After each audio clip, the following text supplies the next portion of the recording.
Fiber up. Rob and Chris, they're on the air. Yankees, Mets, they're everywhere. From the Bronx to Queens, the diamond gleams. MLB talk, the ultimate team. MLB is the place to be. Rob and Chris with the pitch you'll see. Swinging stacks and stories fly. Baseball talk that's amplified.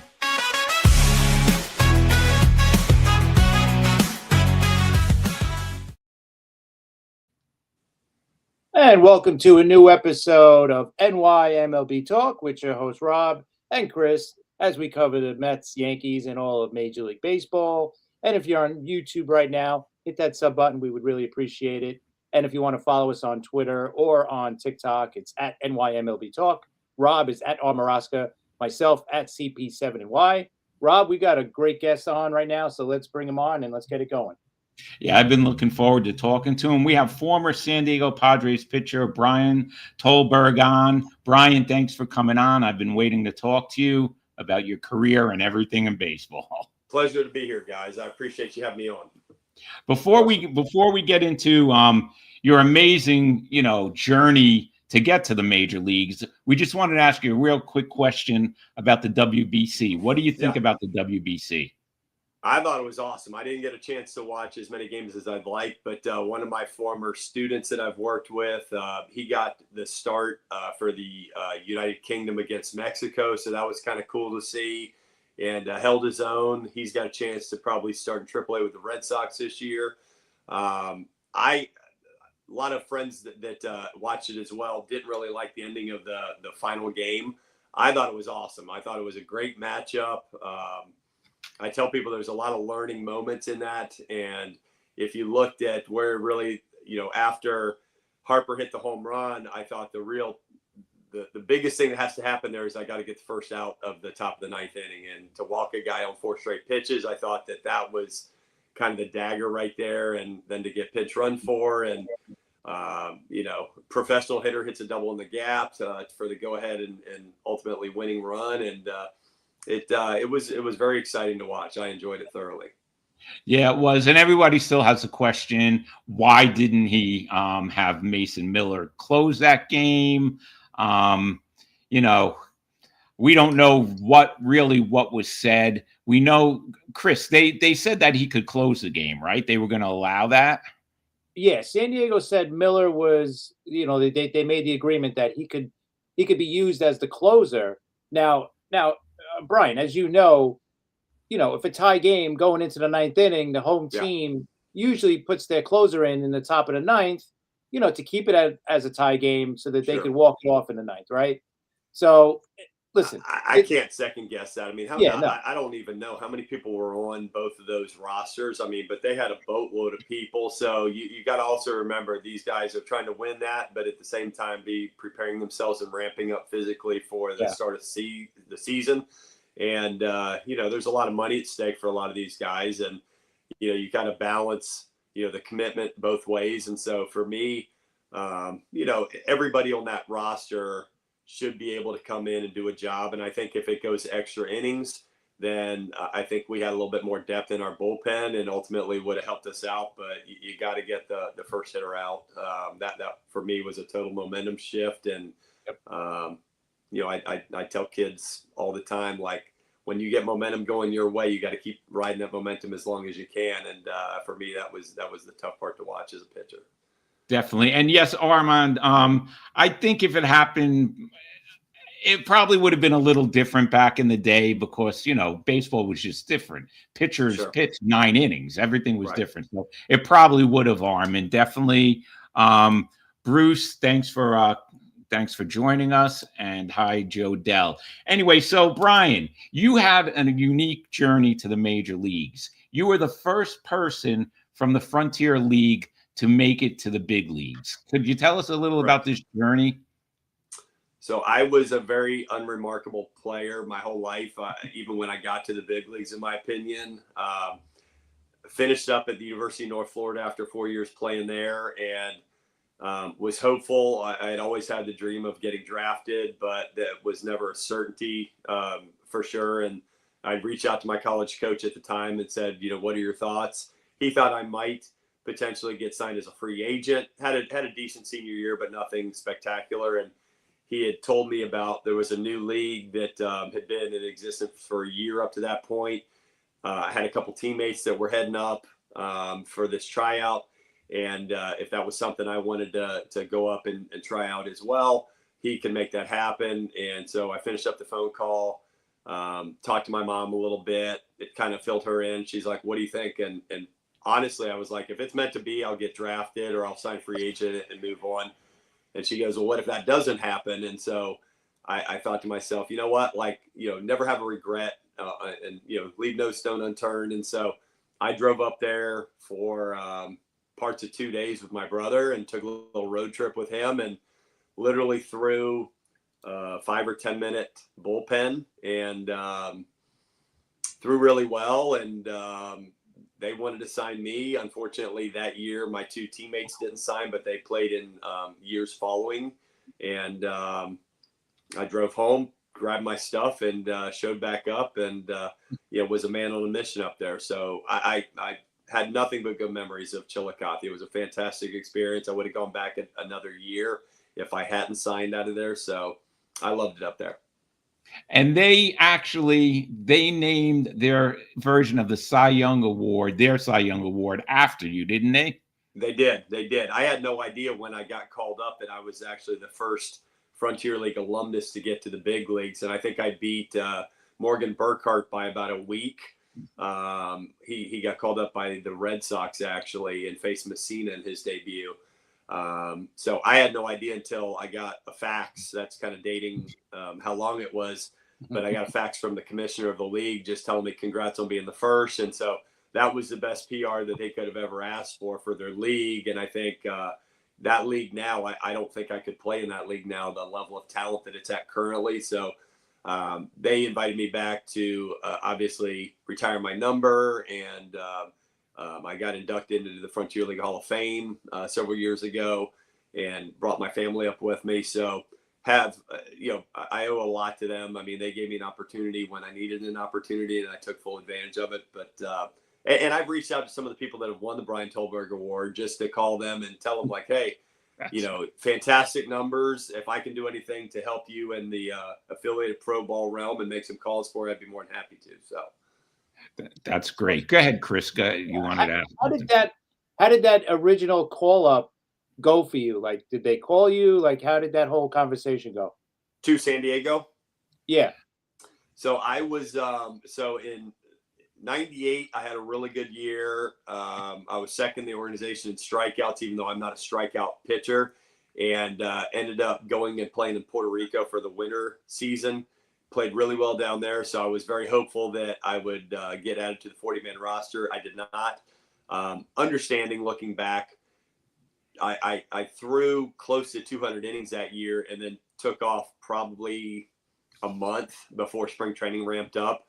So I didn't feel great when I got to spring training. I was still pretty fatigued and got hurt with my elbow early during the spring season of '99. Spent most of that year rehabbing, and I kind of looked at it as I just want to get a call up. I just want to get invited to spring training for an organization. If it's not San Diego, so be it. And so I kind of had a chip on my shoulder going into 2000 season and worked my butt off and put up some really good numbers early. And I literally didn't think about me getting called up at all during that time frame. I just wanted to have quality starts for my team and looking for the next season to maybe get a chance to go to big league camp for spring training. And got a call. I was 6-0 at the time, and we were on a 4-game road trip. And it was on Father's Day. And I went over to just get my running done and get a bullpen early before everybody else got to the park. And my pitching coach, while I was getting dressed, said, hey, I got a question about the chart from last night.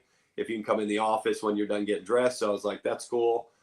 Whether this was a slider or curveball or why was this. And so I went in and he closed the door and he goes, I got a deal for you. I know it's not your day to chart tonight, but if you chart for me tonight, you can pitch in the big leagues on Tuesday. So, which was in 2 days after that. So that's how I kind of got the information. And, was able to share that on Father's Day with my dad, who was obviously a huge influence in my career. And so was really, how it all kind of fit together, and ended up, starting out very hot my first couple of starts in the big leagues. And I was only supposed to be up for 3 starts, and I turned that into parts of 4 years. So couldn't have scripted it any better, to be honest.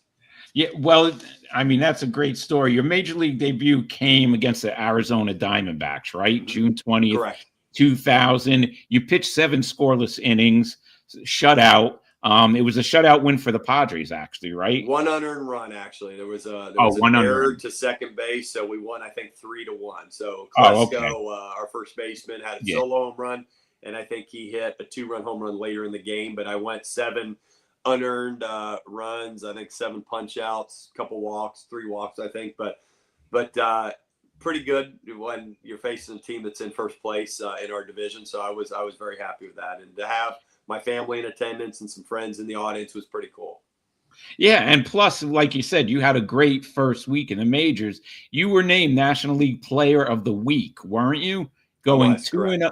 Yeah, 2-0 with a 1.26 ERA in 14 1/3 innings. That's a great start for anybody's career. How did you feel? First, let's go back. How did you feel the first time you stepped on a major league mound?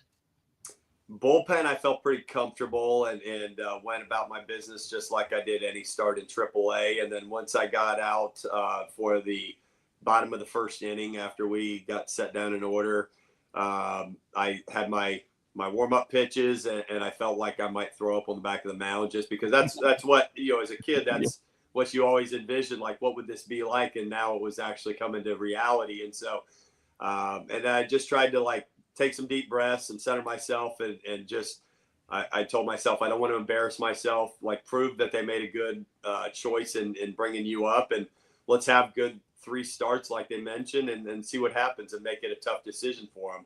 And so I set the three first hitters down in order, and I threw a strike to the first guy. I got a chance to meet him at a golf tournament, and we've stayed friends over the years, Tony Womack. And so they were stacked. They had a great lineup at the time, and I think the next year after that, in 2001, they beat the Yanks in the World Series. That was a great series to watch as a fan.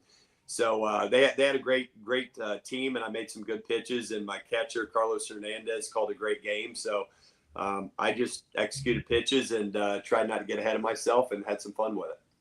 That's great. Chris, you remember the 2001 season, right? Oh, yeah. No, I definitely remember that one very well, unfortunately. When you look at that lineup, that was a tough lineup to face in your first career game. And you did as good as you could possibly do there, right? 7 innings, like you said. 1 earned. When it helps that they don't have any video on you if you're a brand new guy. A lot of times people, have until your first time through the league. You kind of sneak up on some people a little bit. So I know I had that going for me a little bit. And then after that start, we were on a 12-game road trip there. So we went from Arizona to Cincinnati for 4, and then to LA, and then we had All-Star break.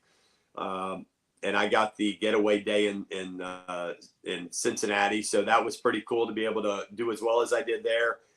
Go to Cincinnati, which is a stone's throw away from Chillicothe. So I got a chance to call a bunch of people I knew there, get them tickets to that game. I had some family that came over from Baltimore to watch the game. And at that time, it's, Barry Larkin, Ken Griffey Jr. I was facing their ace at the time, Osvaldo Fernandez. It was a day game on turf.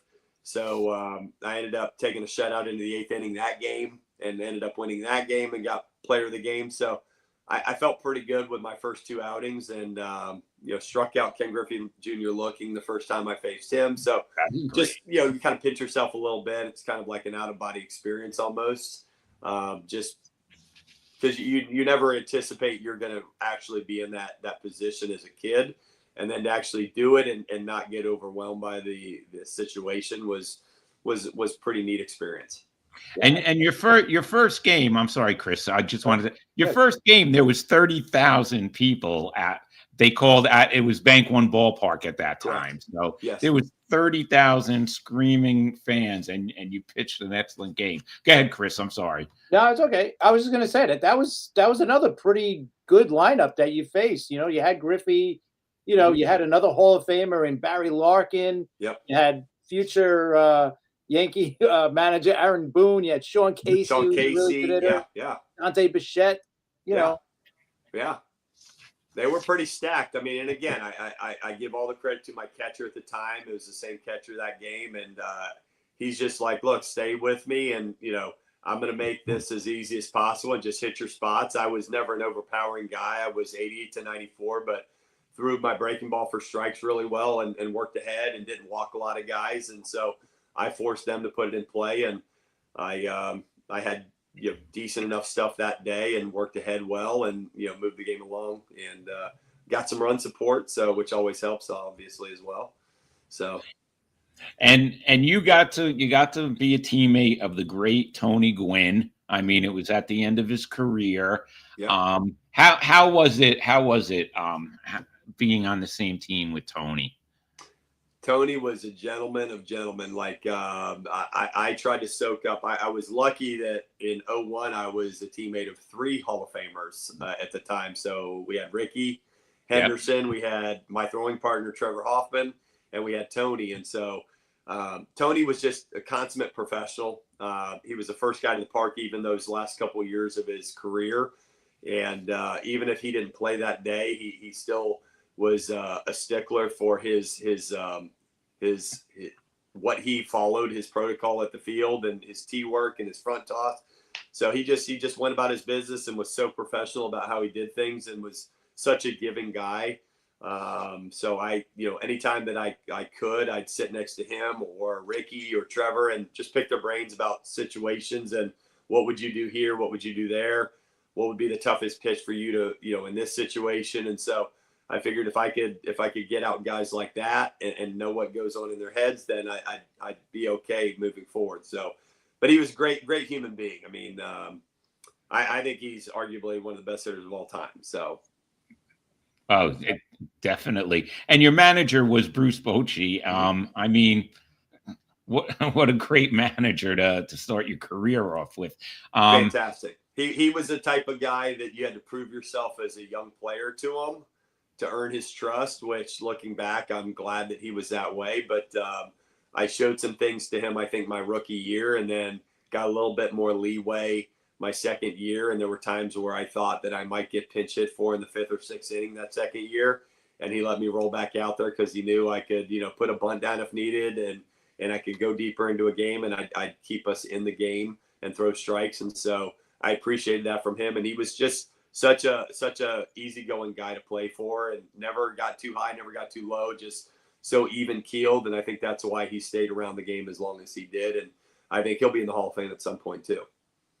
Definitely. Go ahead, Chris. Yeah, I was going to ask, when you first came up, were there any pitchers or even hitters that really helped you out more than others? You know, did any of them take you under their wing? Under my wing. Yeah. Trevor was like, nobody liked to throw with Trevor because he liked to throw so much. He was like a maniac about his training. And me, he said, "Who are you throwing with?" one day. And I was like, "Nobody. I'm only here for 3 games." So like, he goes, "You want to be my throwing partner?" Because he used to throw with our bullpen catcher actually.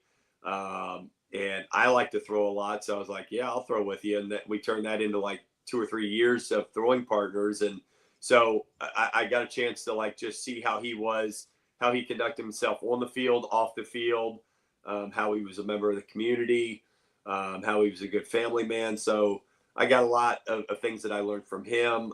Brett Boone was very good to me. We had a lot of great dudes. Booney was great. Klesko was great.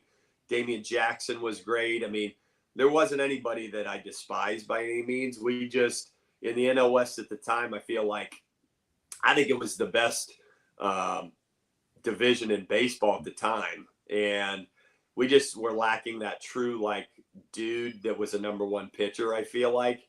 And, there's not, I mean, we didn't spend the money that other organizations spent. So that it is what it is. But I love my time there. I thought the Morris family were fantastic to play for in San Diego and treated us really well. But it was a really good, I mean, Dodgers were no slouch. Arizona was no slouch. The Giants were tough. I mean, there were no easy outs in our division. So. Yeah, it definitely was. And did you get to talk to Ricky at all? Oh yeah, for sure. He was the first person I ever had sushi with. Actually, he took me out to dinner one night. So most of the stories you hear are probably true about Ricky. He was. I tell people, and I miss him just because he was such a character, and knowing that he's not here anymore. I think he was in his own world, and his preparation was probably in the best shape of anybody on our team. And he's probably like 42 at the tail end of his career when we played, but just a really nice guy, but was in his own little bubble of his preparation and such. And I tell people that I could see him like in the off season and offer him $1 million if he could tell me my first and last name, and he would have no idea. He knew his people that he should know, and which was completely fine. But was just such a character and such a great athlete, such a game changer on the field, and it was a pleasure to play with him. And how many people could say that they first had sushi with Ricky Henderson? Yeah. Really, that's amazing. Yeah, he was a good dude. I mean, to just see how he affected a game offensively, defensively on the base paths. He has some records that will never be touched. Yeah, he was on a lot of teams. He was great, and he was on both our teams, Chris, right? So anyway, go ahead, Chris. Yeah, no, you played until 03 was your last year with the Padres, but correct. And then you were in the minors for the next couple of years, and then I seen you missed 06 and 07, and then you played again in 08. What, did you get hurt, or did you just try and make a comeback? I tried to make a comeback. Yeah, after the 03 season, I had Tommy John in 02, came back in 03, got a little bit, but that was when they had some guys coming up like Oliver Perez, former Met. Yeah. They had Jake Peavy. So they had some talent down in the minor leagues that were going to come up and be impact guys. So at the time I thought, maybe I should look for greener pastures at some point, and didn't want to waste time in AAA. So I ended up, I pitched very well in my career for those first couple of years against Colorado in Colorado. And Clint Hurdle was a friend of mine. And I reached out to him and said, hey, I would love to, talk to you about maybe being in the plans for the rotation. And I ended up signing with them. Didn't make the team out of spring training, and spent AAA there for 04. Didn't do myself any favors and pitched very poorly at times, and which is very easy to do in Colorado Springs, being the highest elevation park in the country.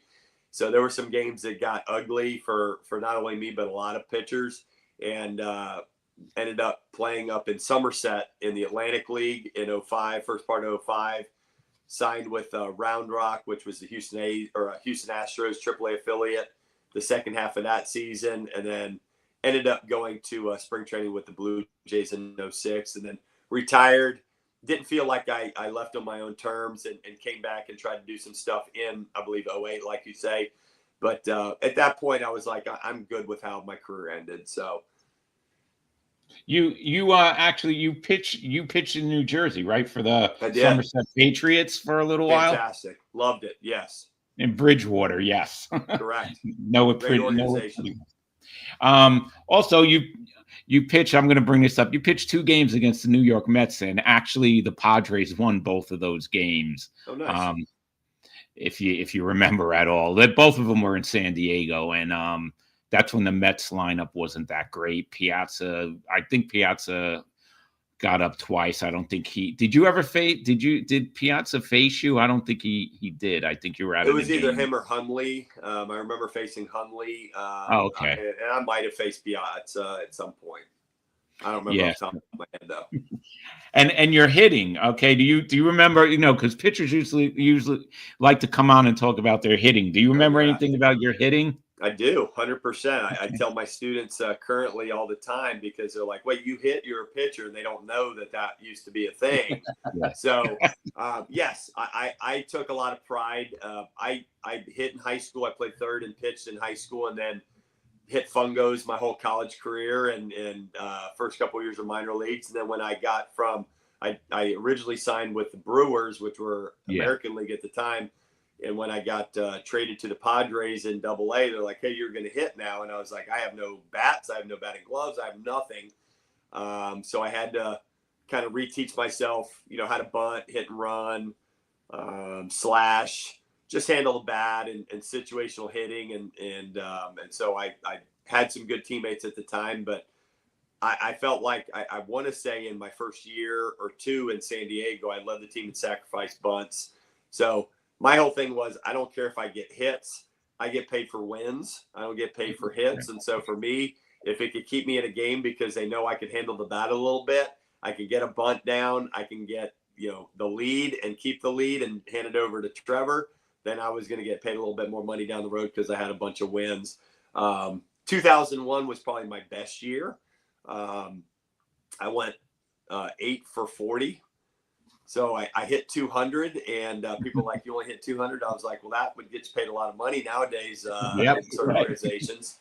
But I faced a bunch of great pitchers. Kevin Brown was probably the nastiest I faced. Randy Johnson was tough. I faced Maddox in Atlanta, which was really cool. Freddie Garcia.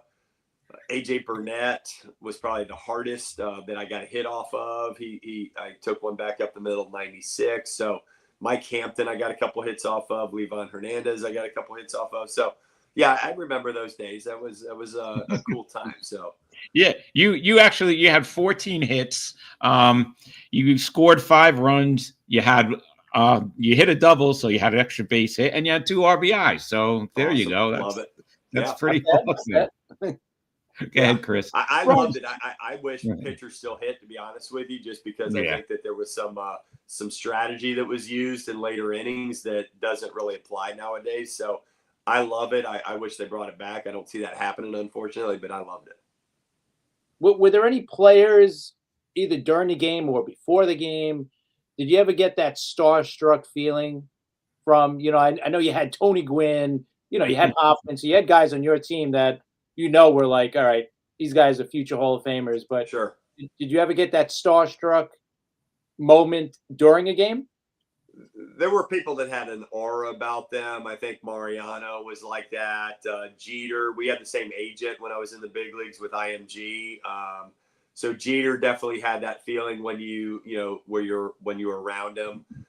Bonds was definitely that way as well. I still think he was the best hitter that I ever faced.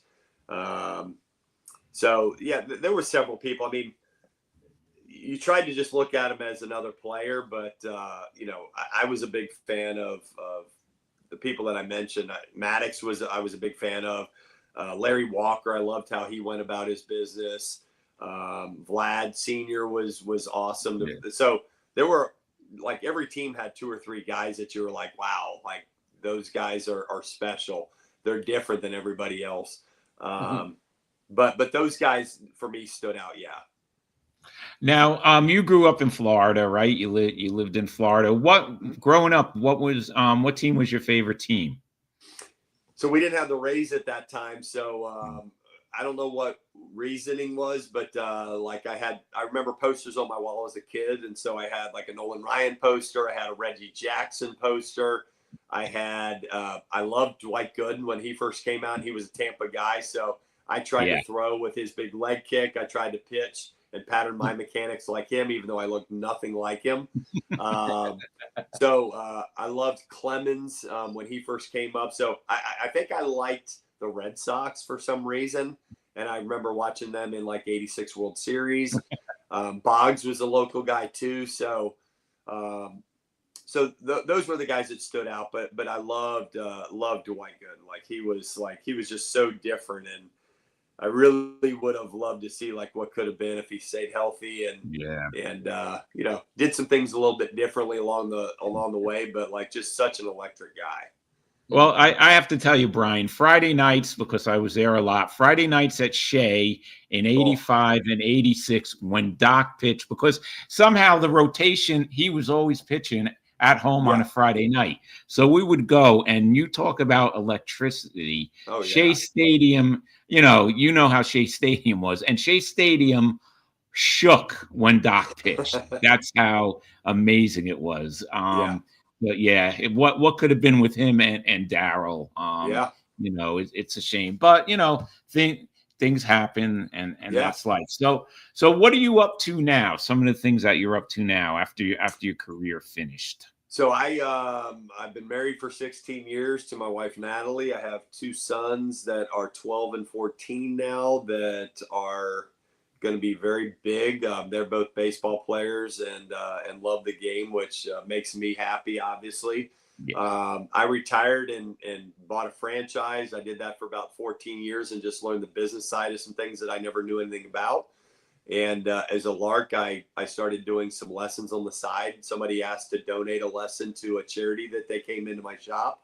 And I was like, I'm a nobody in Tampa, at least where I was at. So I was like, guys like Sheffield or Pinella or, guys that had a name, Dave Maggot. And I was like, those are the guys that are going to, do lessons around here. And then you start to realize like those guys live here, but they don't do lessons, nor do they need to do lessons. So I did a couple and I loved it. I think everybody kind of, when you retire, it's like breaking up with a long-term person and you just want to get away from it. And you have some bad feelings about how things maybe ended. And so, but this kind of got me back engaged in the game, and the person that I did a lesson with enjoyed it as well. And they're like, well, can we do another one? And I was like, yeah, like I don't know what I would charge you or anything like that. So that one person enjoyed it. They got a little bit better. They recommended me to a couple people on their team, and one turned into two, turned into four, I had close to like 300 people I was working with. Wow. So a couple of years ago, we'll be 3 years into this July, we opened up our own facility here. My business partner, Ricardo Liscano, and he played some minor league ball with the Cardinals organization, more of a utility player. And so he handles like defense and hitting. And I do the pitching and throwing, and we have strength conditioning, we have recovery. So we have a little bit of everything in house, and we just really want to be, neither he nor I were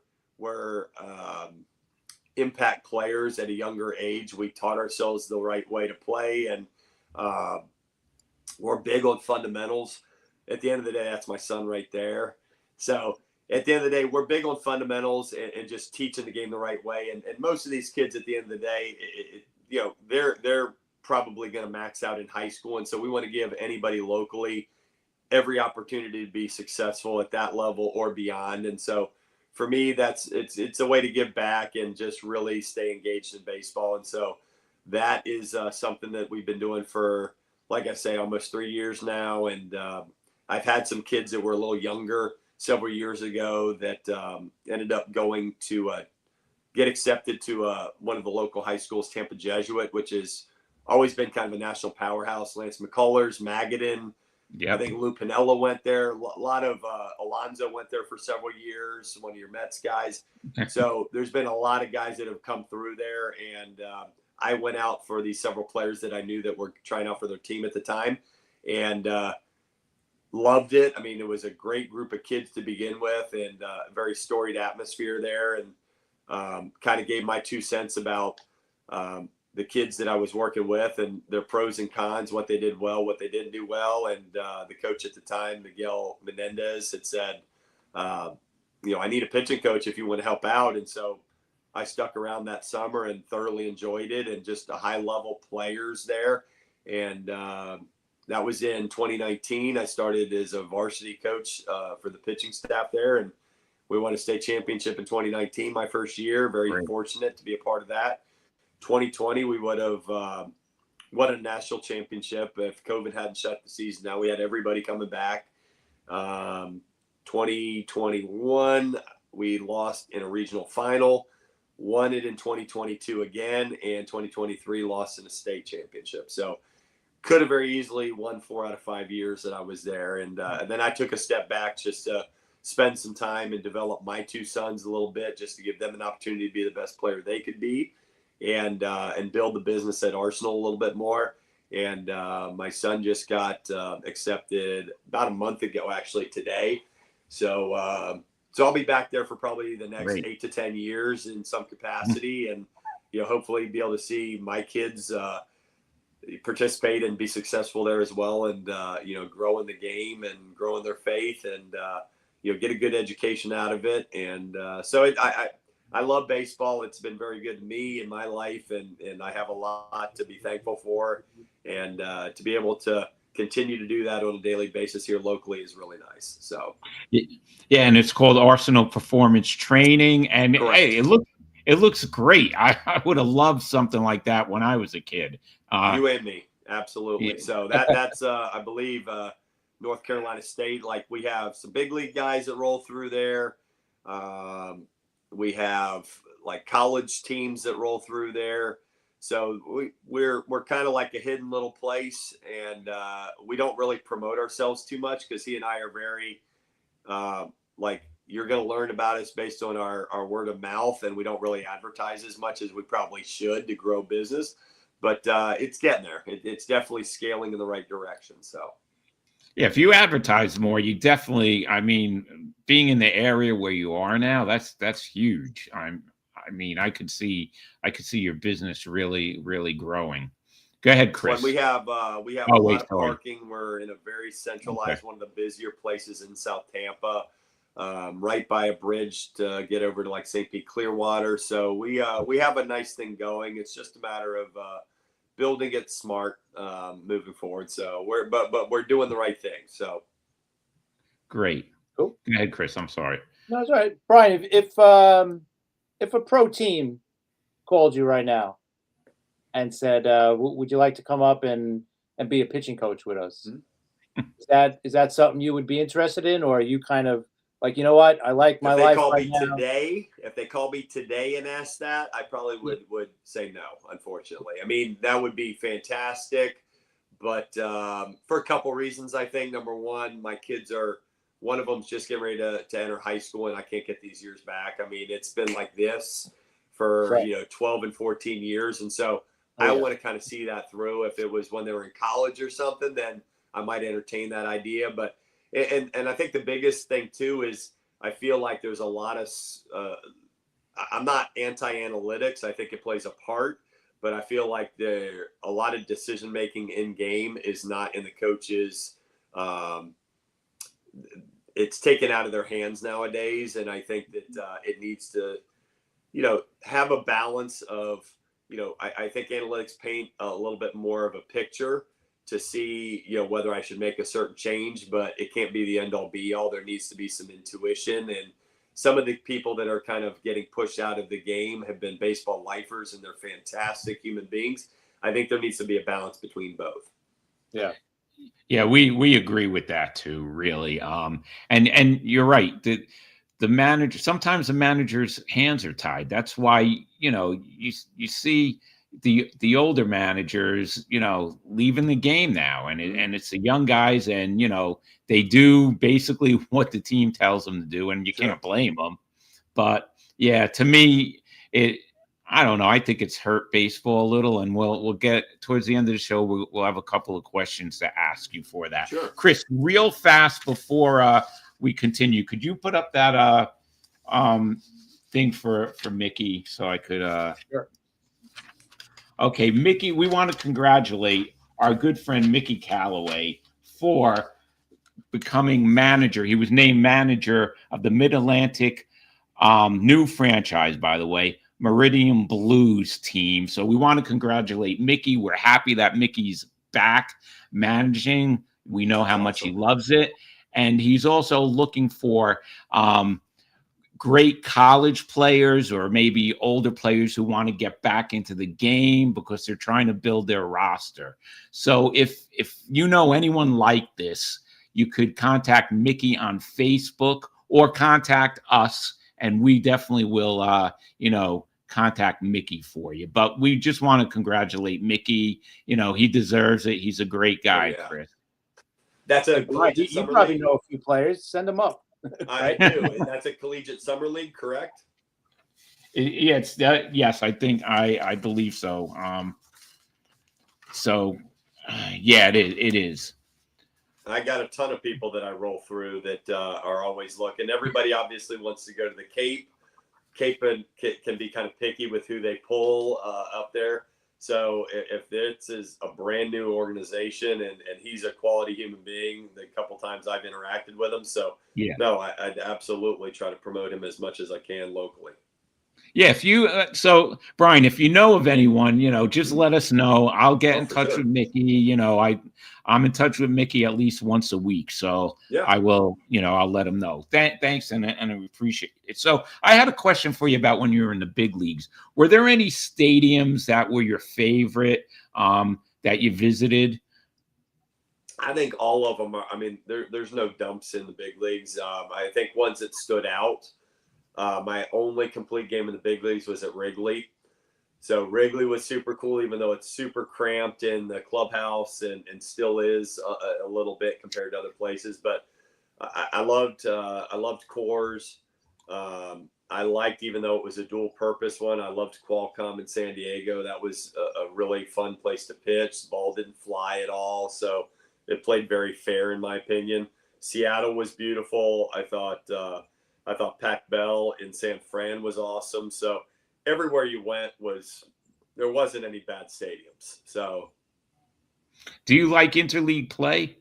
I do. I love it. Oh, okay. See, yeah, you know, Do you? sometimes it goes either way.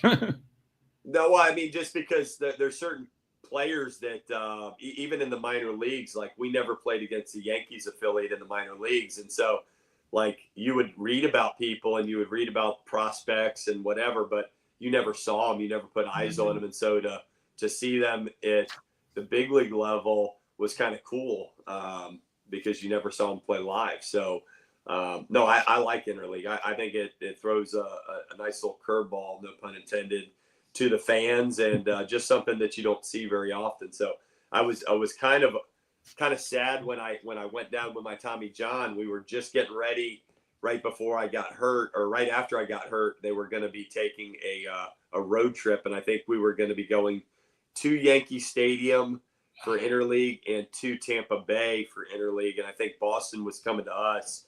And I missed, unfortunately, because I had surgery making those trips, but that would have been really cool. So Yeah, definitely. Go ahead, Chris. In the Frontier League, when you played there, what is something from the Frontier League that you wish Major League Baseball had?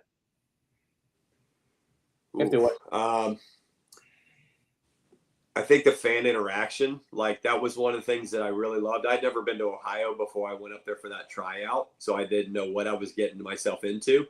But like every week, I feel like they had a cookout for us. We had like activities that were scheduled with like the fans there. Just it was just so interactive. It was almost a step backwards my first year of affiliate ball, just because of how nice and how inviting they were there.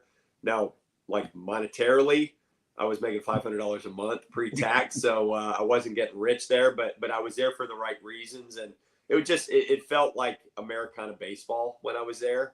It did not feel you were there because you loved the game. It wasn't because of the paycheck or anything like that, and so like I love the feel of that. There was nothing commercialized feeling about it, and I think that I think baseball's gotten a little commercialized a little bit. I think some of the people that I played with that have since retired, it's a different brand of baseball now. And, pitch clocks and like, I don't care. I love baseball. So I don't mind standing and watching a game for 3 hours. Like that doesn't bother me. I don't need a pitch clock or bigger bases or like things to speed the game up. I like the nuances of the game and hope they keep those moving forward. So, for me, just getting it back to how it used to feel a little bit. So, yeah, I think we have some people who just came on.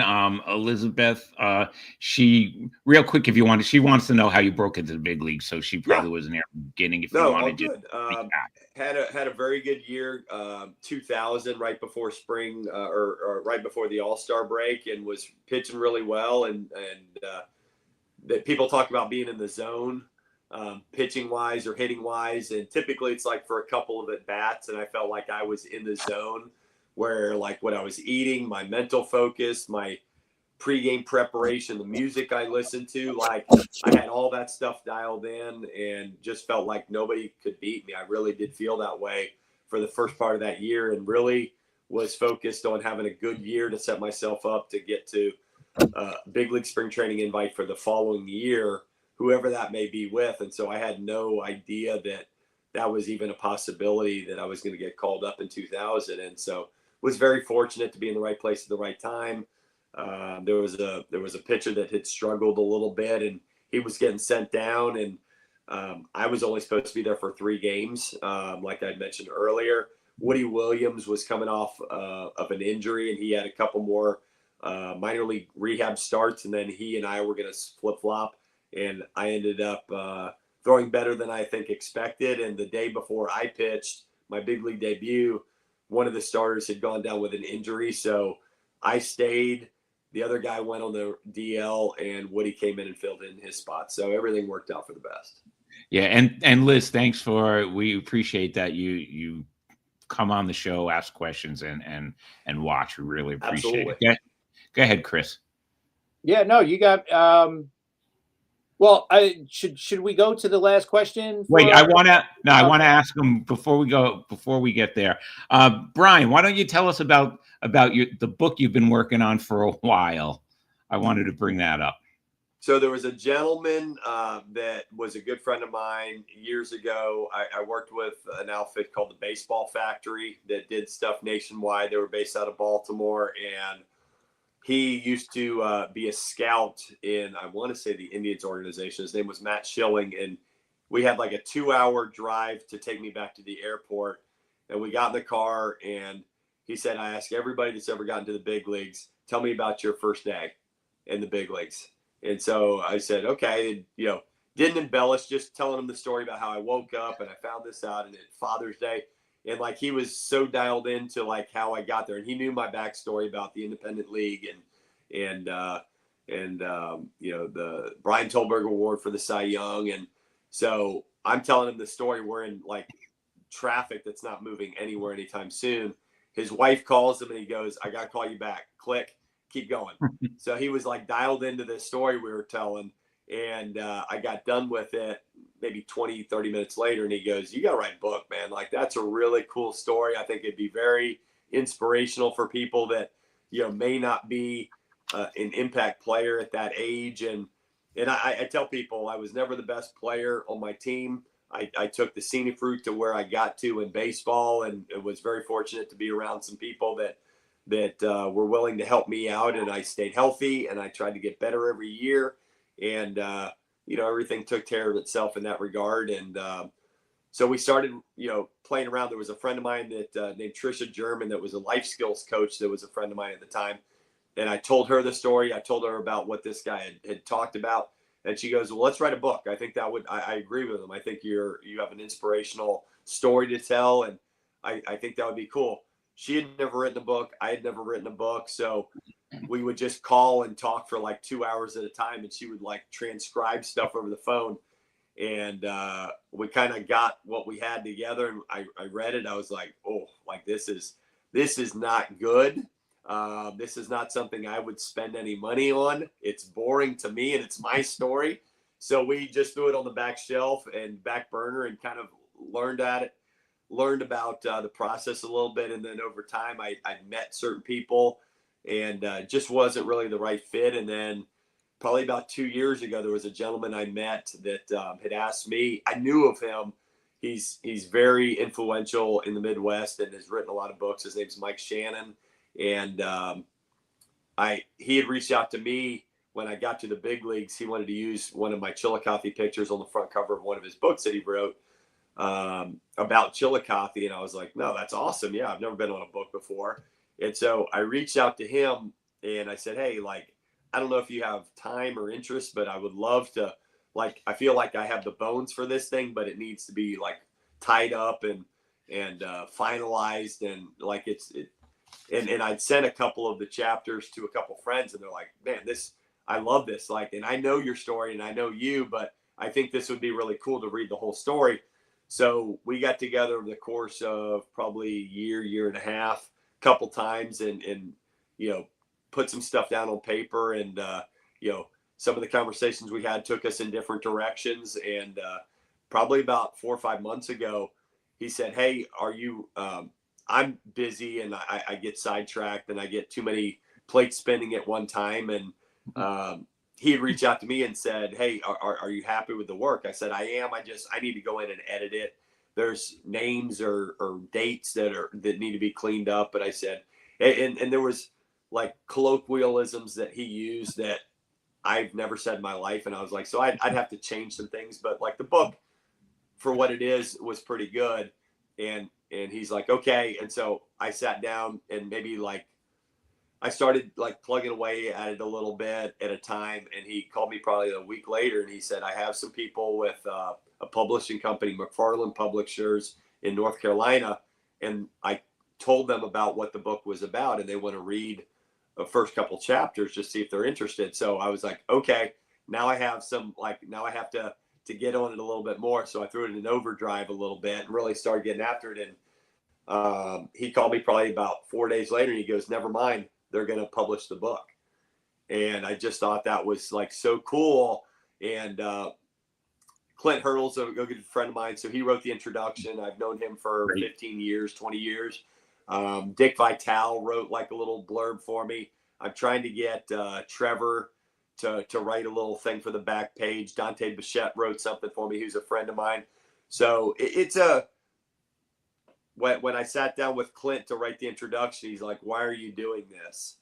Like, do you need money? Are you bored? Like, why are you doing this? And I said, honestly, like, I was a kid that loved the game and was fortunate to be around some good people to show me the right way. And I want to be an inspiration for kids to show them like the way you get from 5 years old to your ultimate goal in whether it's baseball or life. A lot of times it's not a linear progression. It's sometimes it's messy. Sometimes it takes you to places like Chillicothe, Ohio that you don't expect to go, but you look back and it's like, that was the best thing for my career at the time. And so just like trying to be an inspiration in that regard for some kids, and the people that I've let read a couple chapters that I value their opinion, whether they're friends of mine or parents of kids that I work with here locally. They've had nothing but like very good feedback for me. So we'll see. I don't expect to sell 1 million copies or be the next Moneyball on the big screen or anything, but I think people will enjoy it. I think it'll lend me a little bit more credibility for people that don't know me. And it was a fun process. So to say you're a published author is kind of cool. Yeah, that's great. And Liz, one of our viewers, she loves baseball books, and she's looking forward to yours. And awesome. when you're ready, we definitely want you to come back to talk about the book, to plug the book. Would love definitely. To.